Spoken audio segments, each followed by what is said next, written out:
The Senate Intelligence Committee focused on worldwide threats during a hearing today. That's right. But the main focus of the meeting, Russia and Ukraine. A number of U.S. intelligence officials testified today, including the Director of National Intelligence, Avril Haines, and CIA Director William Burns. And while members of the committee have boasted NATO's unity and actions against Russia, intelligence analysts warn that Russian President Vladimir Putin is unlikely to be deterred by NATO's actions and may double down against Ukraine as a response.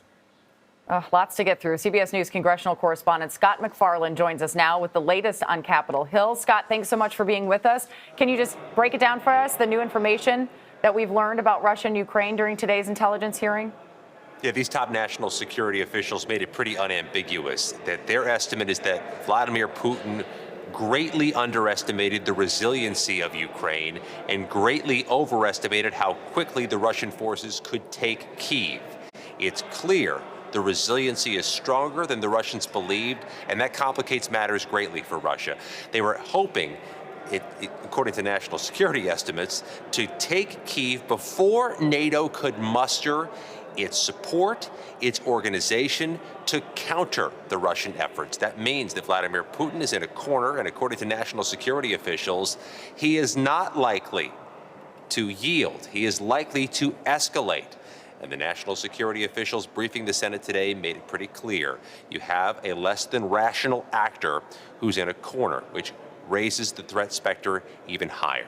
According to the chairman of this committee, the Senate Intelligence Committee, Mark Warner, what we are seeing is, in his words, a disastrous war, an illegal war in Ukraine that's already having horrific humanitarian consequences. The estimates we heard a few moments ago, there are already thousands of casualties, likely to quickly grow into the tens of thousands. More than 1 million refugees, creating a different type of crisis across Europe. But at this point, what they're really drilling into is that Vladimir Putin came in, underestimated the resistance, and that makes an irrational actor more likely to remain irrational. Boy, scary words, an irrational actor indeed. So, Scott, I want to pivot for a moment now to the January 6th investigation and the assault on the Capitol. A lot happening this week in relation to that. We know how closely you've been following this from the beginning. So the first person to stand trial on charges related to that day was found guilty this week, and there's another high-level case hearing tomorrow. What can you tell us about that? This has been a particularly pivotal week in the U.S. Capitol insurrection investigation and prosecution. Normally, these intelligence worldwide threat hearings would touch on extremism, domestic extremism, but it's focused exclusively right now on Russia. So, about January 6th, we see the Justice Department scoring this big victory. Its first trial against the first defendant to face a jury. It gets a conviction on all counts, unanimous, and the conviction occurred in less than 4 hours. The jurors took less than 4 hours to reach their verdict, and that includes the lunch break. So, that's a big piece of leverage for federal prosecutors, with hundreds more defendants to come. One of the new defendants will appear in the federal courthouse in Miami tomorrow. His name is Enrique Tarrio, a leader of the Proud Boys. He was not here January 6th. He was in custody on an unrelated case, but prosecutors say he was nevertheless part of the planning, of the organizing. So he faces a conspiracy charge. To my review, he is the high-level, or among the high-level defendants that are still to face a jury. Enrique Tarrio is accused of being a plotter and a planner, of having followers. His is among the most high-profile names. At this moment, Tanya and Jamie, his is the case to watch moving forward. It'll be interesting to see what evidence gets presented there as well. Prosecutors have a pretty high bar. Absolutely.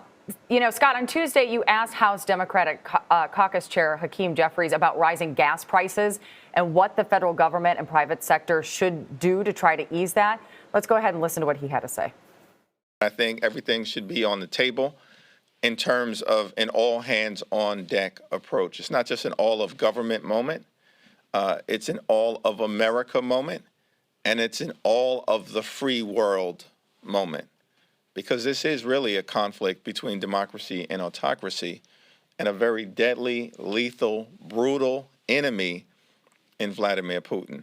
And to the extent that corporate America, American businesses, as was the case during World War II, see themselves as part of the effort to ease the sacrifices that may be required here, I think that would be a positive development for the country. Scott, I didn't hear a plan there. It's more putting it on us from what it sounds like. I'm here in Los Angeles. You drive around, there's gas prices now towards $7 a gallon. Is the federal government taking any steps to alleviate rising gas prices, especially following now the ban on Russia oil imports? Now, what you heard the chairman say is he would encourage private businesses to consider curbing workers' trips into the office, maybe extend those stay-at-home work protocols that have been in place for COVID to reduce demand for oil and do their part, in his words, like you did in World War II. But the people in Congress who pushed so unequivocally 2 years ago for work from home to curb the risk of COVID, who had the federal workforce working from home, who had Congress working from home, they're not making that call now. There's no political will to keep the federal workforce at home and to lead by example to the private sector. Talk to the major unions, the American Federation of Government Employees, the National Treasury Employees Union. They're not pushing for extending work from home because of gas prices. So if the private sector is going to do it, if private businesses, employers are going to do this, they're not going to be following the federal government model. They're just going to get the encouragement of the federal government to do. So interesting, those back to the office plans keep getting stymied, right? Although it looks like this time the offices are pushing back. All right, well, Scott MacFarlane on Capitol Hill, thank you so much. We appreciate it.